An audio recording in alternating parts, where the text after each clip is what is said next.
Hello, everybody. My name is Brad Kerr. I work at Rockwell Automation. My whole focus is data science and artificial intelligence. So what we're really going to talk about today is kind of our foundation of moving from an automation company to an autonomous company. And what does that really mean to be autonomous? For me, it means that we're actually closing the loop. It's not we're just not providing information, we're not just dishing up stuff, but we're actually making a change on the shop floor that's closing the loop autonomously. What's really changed is that we've gone from a programming to a learned. We're using the data to learn what are the best things that need to happen, which allows us to solve some other problems, like multivariant, nonlinear type of problems that we couldn't really solve in a controller in the past. I like to bring this up just to kind of level set on two different types of AI modeling, right? Everybody's really excited about large language models. I'm really excited about large language models. I think they work great. I call them a scientist. They're really good at doing research. They're really good at analyzing that research and providing me some information. But they lack the physical connection to the physical world. Regular modeling that we have been doing for a while in machine learning modeling has that physics built into it. I really call that the simulation model. That's where we get a connection. So, can we use these in conjunction? Absolutely. We can orchestrate, find information, and use that to send down to a model that can run the physics, and then we can test that in the real world. So, this is really kind of a story of how that works together. I'm just going to start by level setting on an industry where we've done this almost across the entire board. So this is the tire industry. And if you know the tire industry, it starts with mixing of rubber and it ends with a final inspection. We've gone and actually closed the loop on almost every single one of these processes. So we can take tire building as a great example, where there's a vision system watching the tire being made. This is where they're wrapping it around and they're trying to seal the tire together. And there's a really tight specification to do that. So we're using a vision system, right, as well as a closed-loop optimization to tighten that specification and always hit between the 9 and 3 millimeter mark, right? That's what we're really meaning by closing the loop, is running in an autonomous form. AI is across every single one of these dimensions. So I'm just going to set the stage to say we've got an AI solution across design, operate, and maintain. That's one way to view this. Another way that we view this is really looking at from IS-95 perspective, right, and the different leveling, right? And there's also solutions at each one of those levels, right, from 1 up to 4. When we put that together, you can see that we are designing where we need to simulate in an environment. We need to operate with our MES solution. We have CMMS solutions. We have data in the middle, and then automation, right, that happens around this.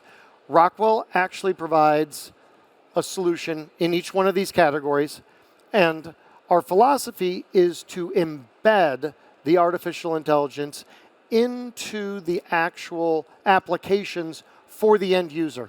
I think what you find is that a lot of times AI might sit off to the side and be something that needs to be integrated back in, where what we've really done is try to find how to embed artificial intelligence into these applications so a controls engineer or a process operator or a maintenance person can take advantage of these things inside the applications themselves.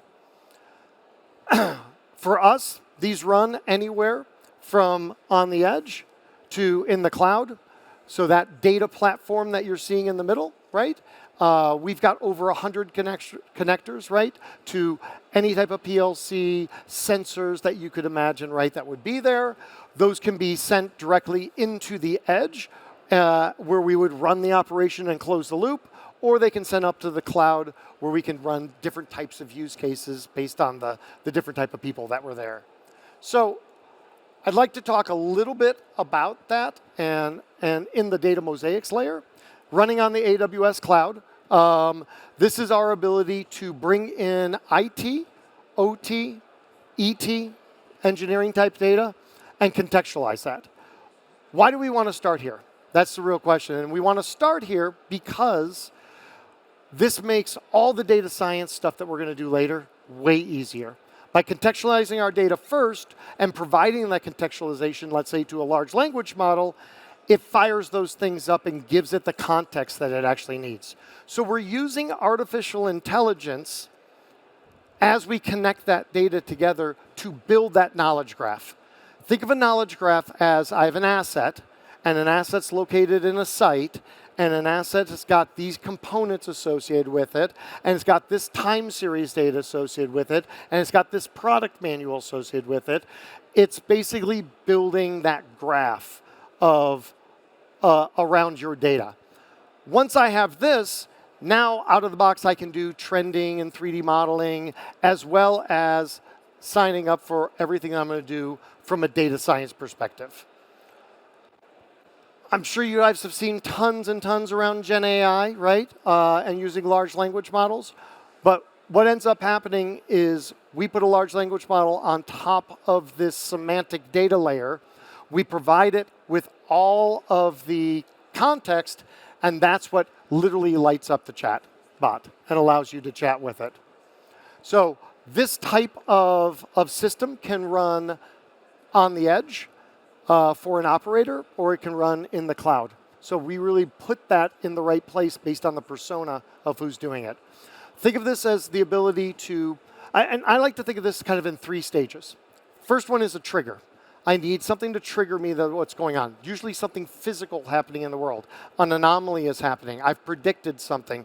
Or maybe it's just an expert rule that once I see alarms 5, 6, and 7, and then I see alarm 8, it triggers something. Then I'm going to do my research. Remember, we talked about the large language model. So this is where the Agentic framework starts in, right? I go out and I know, based on alarm 15, how to find information in the product manual. I know where to find the standard operating procedures. I know how to find the last 5 times this alarm showed up and how we fixed it. That's the research that I'm putting it all together.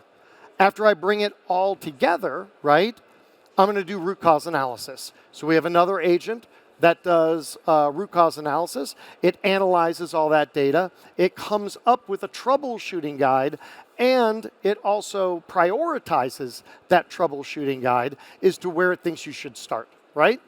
However, the last step is if we can figure out how to solve the problem, then I have another model running, which is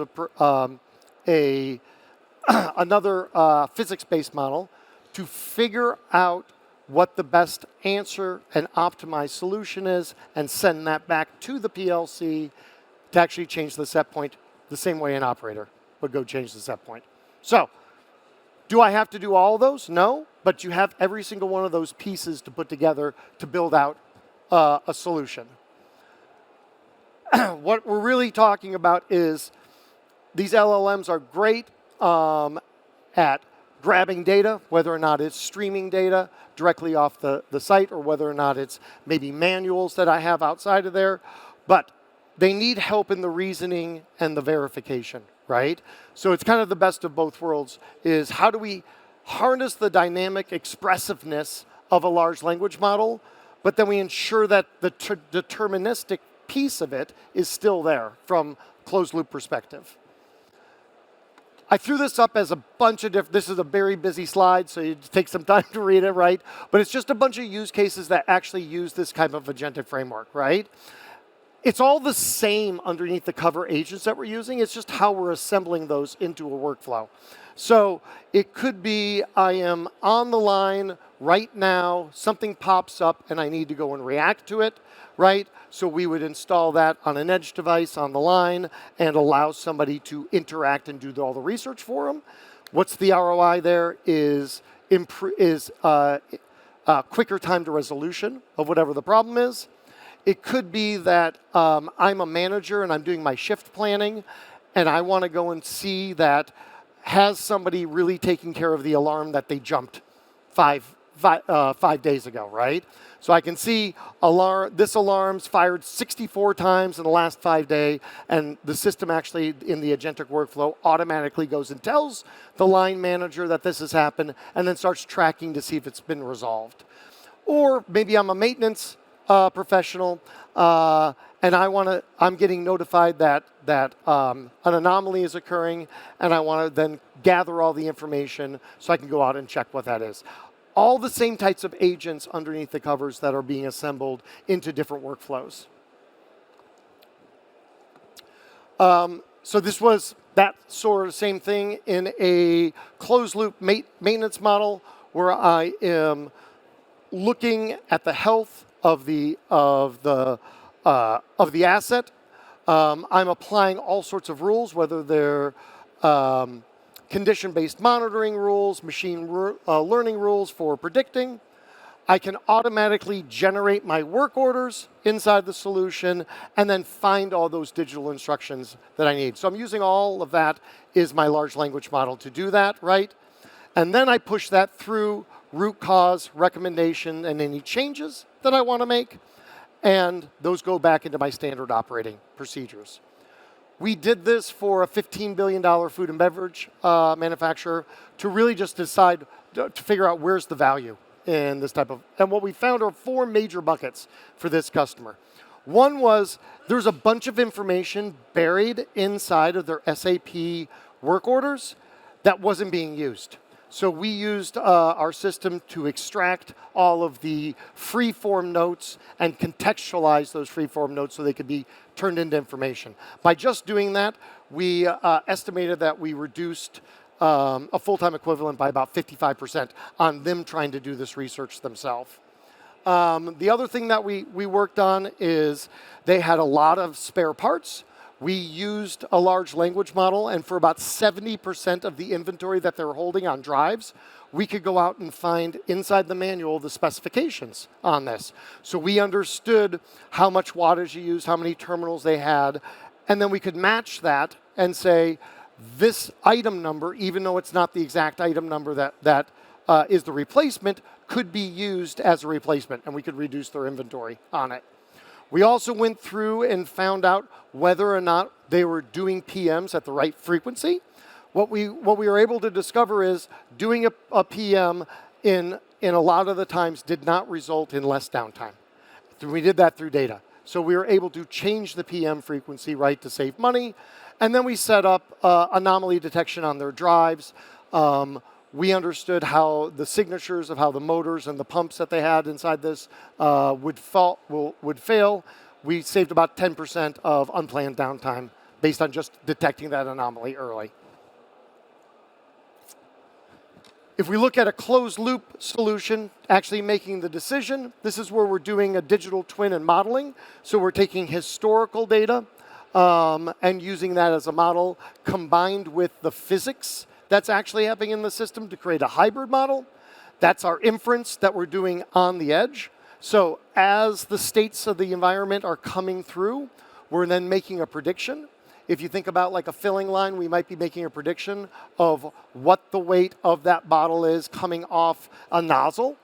We're using that as a forward feed to then actually do an optimization. So we're running another model that does the optimization of the set points, again, based on physics, and then we're pushing that back to the PLC to close the loop in the physical system. If you look what we're doing inside of one of our automotive accounts, this is what we call dimensional AI. We are in real time sensing as they are welding the car together and hanging the doors on it.